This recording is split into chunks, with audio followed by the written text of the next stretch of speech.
Hi guys, and welcome to the Empty Stands podcast. It's been an amazing journey all through the 2021-2022 season, and now it's coming to that grand final that we've all been waiting for, the UEFA Champions League finals. We have two of Europe's heavyweights, one coming from England and the other from Spain, the likes of Real Madrid representing the Spanish side, and Liverpool. Who goes home with this title, the most coveted of the season? Well, I'm joined today with the rest of the team, Bamiji, Ebuka, and Tomua. But Bamiji, how are you doing today? I'm good, Chooks. Like I was saying, I was glad that the Empty Stands finally putting a face on the speakers we've been hearing on the pod for so long. I think almost 2 years now. So it's glad to bring football lovers together. Rango first, by the way. It's a big game tonight, and Real Madrid, Liverpool, European giants. Real Madrid are the kings of this, we know. But in England, Liverpool are heading it. So Liverpool are not going to feel a little bit shaken or shaked by Real Madrid's trophy cabinet. But one thing I would like us to go straight into is how Liverpool fans and Salah as their representative feeling like they want revenge, because Salah got injured when Sergio Ramos broke his arm in that game and he had to leave early. So it left Liverpool in a precarious situation, not just on the pitch but even in goal. But now I want to go to Tomoa now, Big Daddy T, Tomoa Abiola. With Alisson now as in goal, do you feel Liverpool fans have more reason to be confident now to win this final? All right. I like the fact that you brought this up, because we need to talk about their precarious situation, as you mentioned earlier. It was a problem. We highlight the fact that Salah got injured, but let's be honest, that game was more of calamities. Salah's injury was a big blow, but as you recall, that time they had the front three of Firmino, Mane, and Salah. And at the point, I think they had just recently acquired Minamino. They still had Shaqiri back then. So it wasn't too hard to mix and match. But Karius in the back was a problem. And then another calamity in the central defense, pairing with Van Dijk, was Lovren. This is something that Klopp has done, which is I give him praise for. It's not easy to one thing to identify a flaw or a fault, and there's another thing to fix it and provide a solution, which is what he's done perfectly well. I am of the opinion that if Alisson was in that team in that 2018, it would have been clean sweep for Liverpool. That's big talks from Big Daddy T. But let's go to Ebuka. Ebuka, good evening, welcome. You're looking all cute over there. But yeah, why there are talks that Liverpool are favourites going into this game. When you look at the team for team, player for player, do you feel that's true? In 2018, they had not won anything, and it was like, it's first final. Klopp lost it, but then the next year they did the job against Spurs, even though it was probably the worst final I've seen in my life. It was terrible, but they did the job. And this is a team that, from that point, they've won trophies together. They're a stronger squad. They're a team of leaders now. And that's why people can say they are the favourites. Madrid, it feels like Madrid's luck will run out, but I think there's just one more night of magic that Madrid can give us. So that's what I'm hoping for today. Well, if there's anybody that's going to wield magic in that Madrid team, we know it's Big Benz. Big Benz. But I want to talk about two men that could be key tonight. And let me come to you, Chooks. Vinicius has had a storming season, his best season so far to date. How important is it that the spotlight is on Benzema, but people might actually lose him in that conversation, and he actually now makes the difference? Then another man is not played so much, but he's been an absolute weapon for Carlo Ancelotti, because in those games that Ebuka was talking about, he came on off the bench and made a difference, and it's Camavinga. Those two players, why are you looking forward in this game for them? So it's good that you mentioned the fact that there's one man in Madrid who has the spotlight on him, and of course it's Benzema. Now what you have highlighted is clear. Once the spotlight is not on the younger players, they have less pressure on them. So then it's time for them to go into the pitch and just express themselves. I spoke earlier, or in the last time we met, we spoke about that mix, that fine blend of experience and youth coming together. And that's something that we've seen so well in the Madrid side this season. Not just in the Champions League. Against Man City, if we are to reference that match, Camavinga played with so much confidence. He was having fun, and they were down and out at the time. So looking at that performance, looking at how confident he was in those moments, it shows you that this team has gone through a certain maturity process that where they are now, they are not playing as just normal players of their age. They are playing with the mentality of winners. They are playing with that maturity that Benzema has shown them and that confidence he brings to them. So for me, those two guys, watching out for them in this final, but I think Vinicius will definitely have a fun time in this game. Funny enough, Vinicius Junior, do you know, is the only person that can actually stop Bruno Fernandes from being the highest assister in the... That's how hilarious. No. Hilarious. Teams are not going to play in the UCL next season. Come on, don't do that. Not be talking about don't do that. Don't do that. Give some people their flowers. Why should I give them their flowers? That's why he's ended and why it is.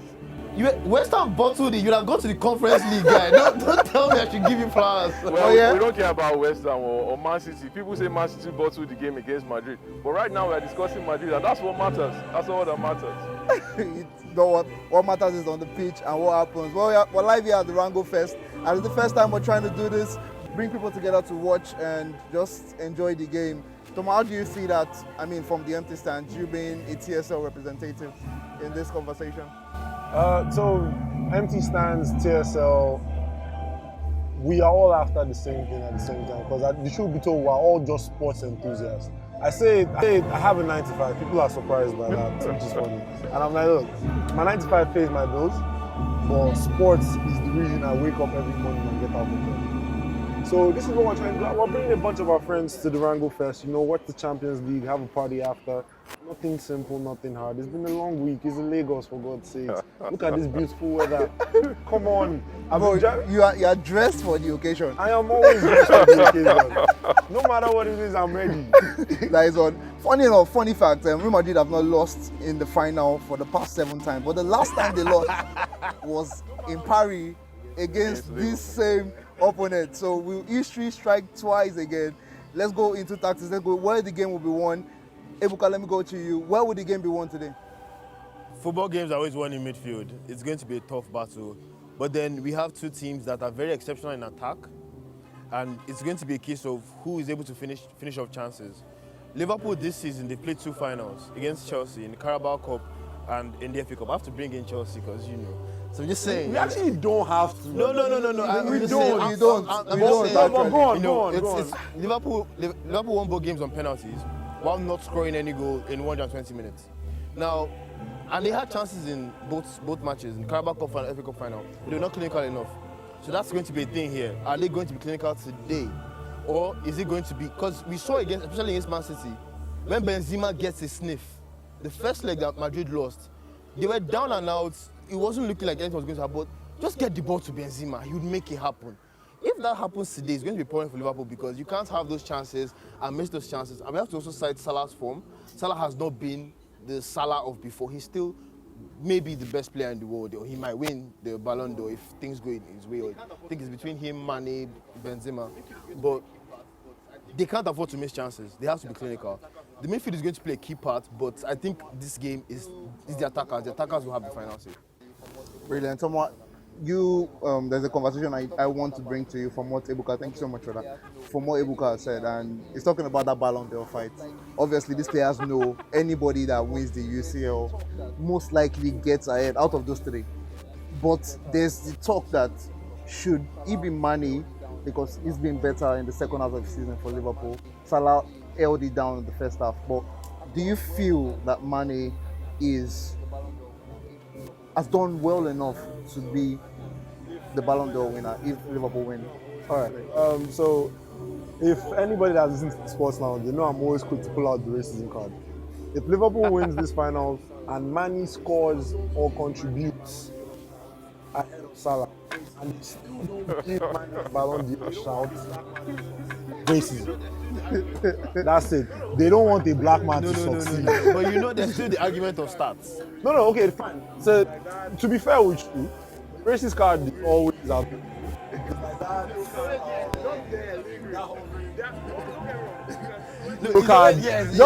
Lingering. Don't get me wrong. You can do it in terms of stats and performance and everything. Salah has a better shot. He has more. Benz has a better shot too. If Benz wins the final, so even if he does, he's still. Stats, based on stats. Based That's on fine. stats. Now, based on truth, you also have to look at that. If we're looking at it individually, as a unit, Salah and Mane should have won if Liverpool should champion.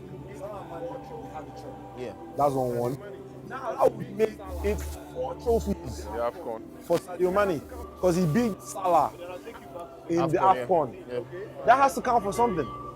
But then I'll take you back to 2013. Okay, fine. Where Frank Ribery, while the world won it all. And I'll take you back to 2013 as well. Don't you feel like Frank Ribery was I felt he was. I felt he was. when the 2020 COVID year, when they decided to cancel the Ballon d'Or competition? When it was Lewandowski's Lewandowski. I remember it agitating Bayern Munich fans and players. Like, what's going on? Why is it every time it's our turn that there's a story of Coman that enters? And then another thing that you have to consider is the Ronaldo and Messi tax. Ronaldo and Messi tax was in that era. So if there's anybody that will make you shut up, it's Ronaldo and Messi. Now we're in a clear phase where Ronaldo and Messi have passed their peak. Yeah. Right? Now we're looking to who's the next. We've spoken about individual trophies. We've spoken about now let's talk about importance To the team. to the team, goals, assists, and whatnot. Although the last final, Mane missed the penalty. Still, no doubt about that. So it happens. Yeah. It happens to the best. Even in the AFCON, he missed the penalty at some point. Yeah. It happens to the best of us. But he's been there scoring the important goals. Where Salah has slacked off, Mane has picked up. And you can arguably say he's been responsible for Liverpool's performance this season towards the second half, from January after they came back from Africa. So there is a shout there. And I know that it's going to be a bit of a stretch for me to say this, but I believe that if Liverpool doesn't win the Champions League, if Liverpool wins the Champions League, and Mane doesn't get the Ballon d'Or, it is racism.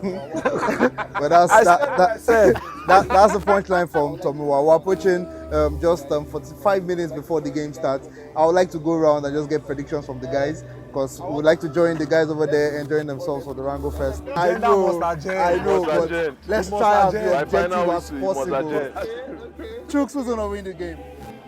All right, so there are a lot of factors to look at going into this game. And like we said, the last time Real Madrid played in Paris against the same opponent, they lost. History is not on Madrid's side. Also, Liverpool are coming for revenge. That game when Ramos, the last final when they met, and Ramos took out Salah, of course, everyone knew that was intentional. It was so blatant that I felt that tackle should just be a red card for the mere fact that he took out their main man. Professional tackle, bro. Yeah, it was, but, like, everyone saw what this guy was doing, but somehow, like, I think he just got a yellow or nothing. So, looking at those two factors, you see they favor Liverpool.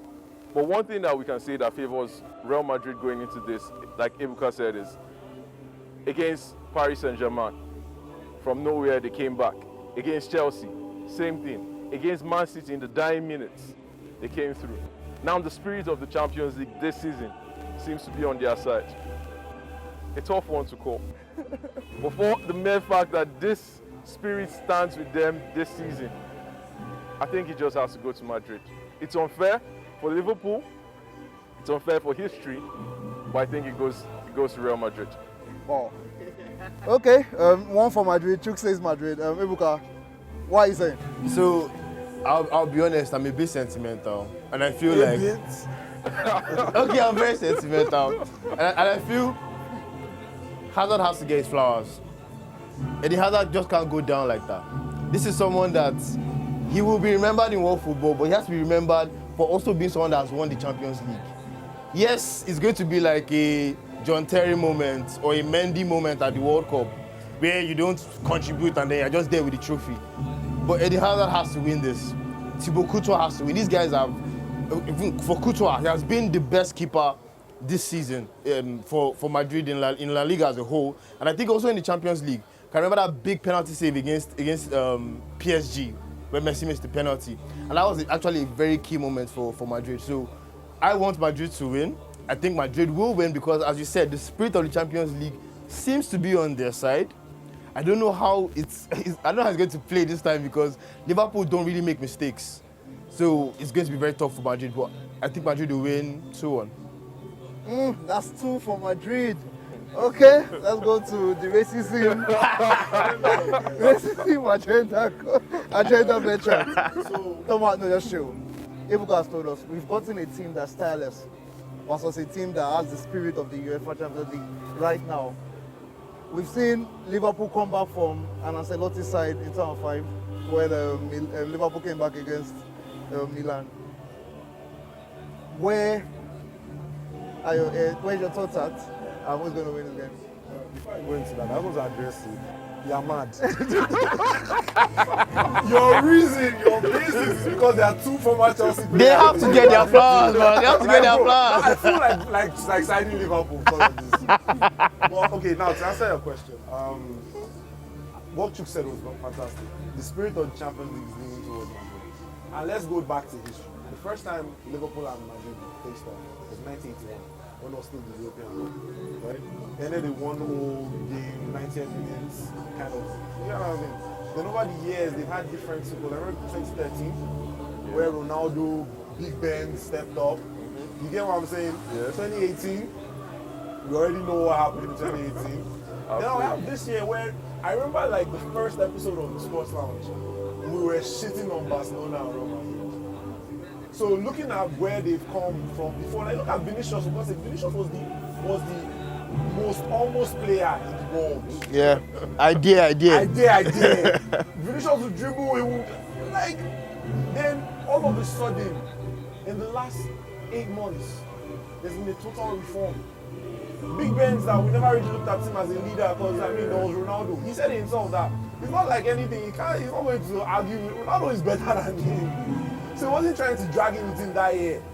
Now, he is the obvious leader. And he's someone that never doubts his ability. And he's someone that he has been passing on to the youngsters.